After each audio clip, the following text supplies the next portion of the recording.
Magandang hapon sa inyo, makano yan bumili pala ako kanina ng bituka ng bangos na naman. Alam niyo, hindi ako nagsasawa sa pagkain na to eh. Maliban sa masarap na, mura pa. Bumili ako kanina, halagang 40 pesos sa palengke. Kasi yung iba kasi tinatapon naman na nila eh. Kasi ito na yung ginawa ko. Kinuha ko yung puro atay. Puro atay lang to tapos kinuha ko prito. Tapos nagyasawsawan na maraming suka. Para malaman nyo na puro siya atay. So,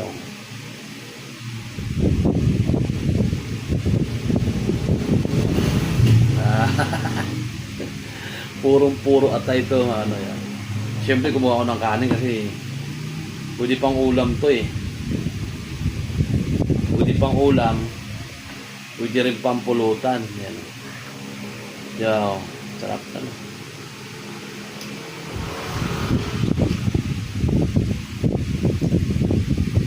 Alam mo yung para siyang balot? Para siyang balot ng manok. Balot ng ano. Basta para siyang balot. Sarap.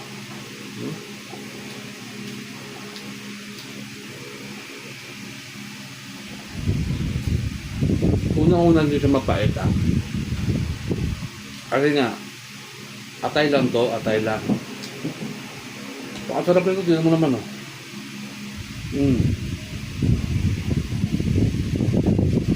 Diba?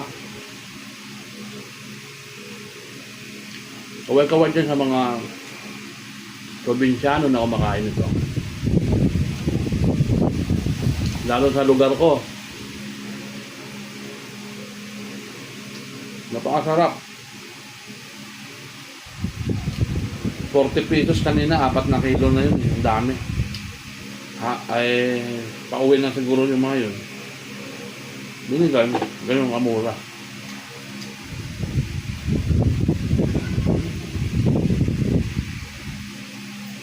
Masarap siya pulutan. Pwede siya sa lahat. Ang dami Saan ka pa?